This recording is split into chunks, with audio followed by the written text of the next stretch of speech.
Assalamualaikum warahmatullahi wabarakatuh. Anak-anakku yang dirahmati Allah, bagaimana kabarnya hari ini? Semoga kita semua senantiasa diberikan kenikmatan sehat, diberikan perlindungan, serta dijauhkan dari segala musibahnya. Amin amin Allahumma amin. Anak-anakku yang dirahmati Allah, tumbuhan hijau membuat segar udara karena menghasilkan oksigen. Sekarang mari kita cari tahu lebih lanjut untuk bagian-bagian tumbuhan. Bagian tumbuhan yang pertama yaitu terdapat akar. Yang kedua terdapat batang. Yang ketiga terdapat daun. Yang keempat terdapat buah. Dan yang kelima terdapat bunga. Mari kita bahas satu persatu dari bagian-bagian tumbuhan. Yang pertama yaitu adalah akar. Akar adalah bagian tumbuhan yang umumnya berada di dalam tanah. Untuk beberapa jenis tumbuhan, akar juga terdapat di atas tanah, bahkan menggantung. Akar ini berfungsi antara lain sebagai bagian yang mengokohkan tumbuhan. Jika tumbuhan tidak memiliki akar, tumbuhan akan mudah dicabut, mudah roboh ketika diterpa angin atau hanyut terbawa air ketika turun hujan.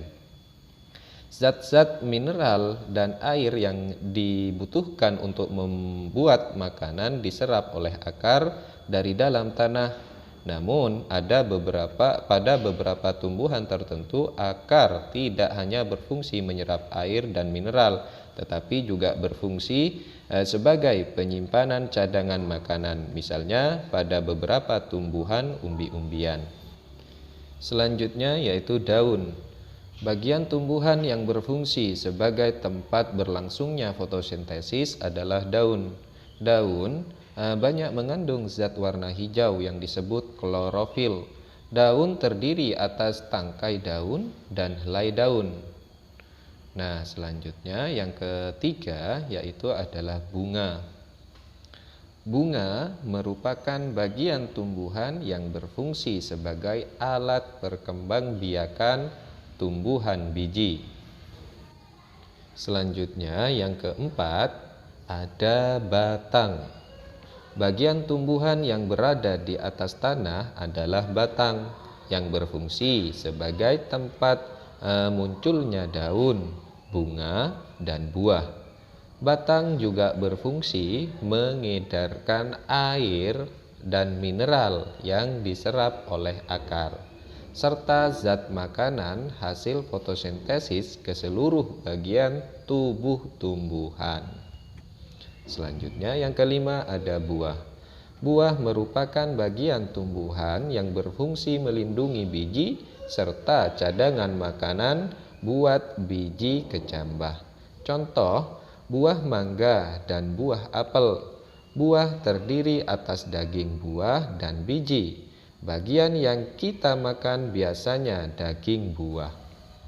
Selanjutnya yang terakhir yaitu biji. Biji merupakan hasil pembuahan yang terdiri akibat penyerbukan antara serbuk sari dan sel telur pada putik. Jika biji ditanam akan tumbuh menjadi tumbuhan baru. Biji memiliki keping. Biji ada yang berkeping 1 dan ada yang berkeping 2. Biji berkeping 1 disebut monokotil dan biji yang berkeping 2 disebut dengan dikotil.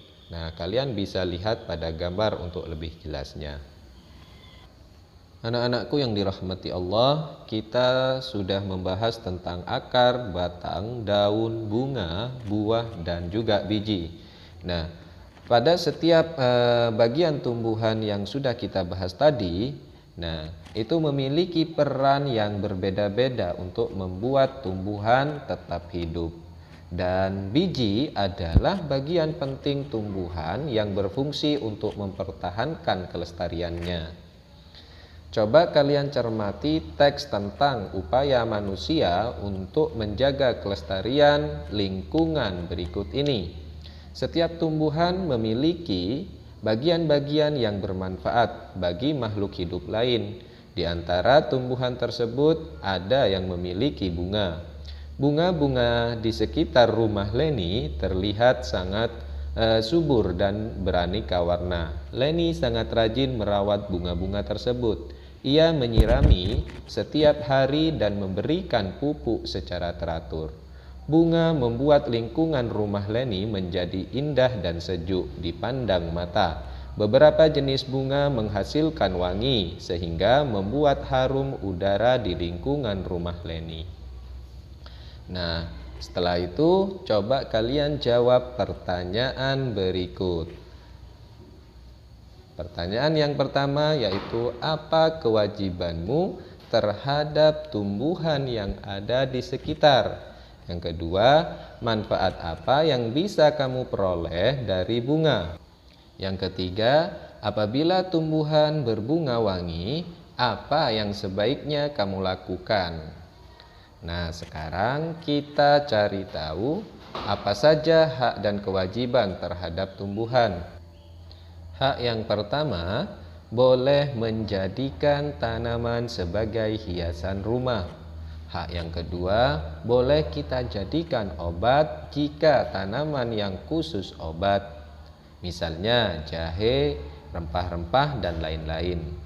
Hak yang ketiga yaitu boleh menikmati hasil buahnya dan menjualnya.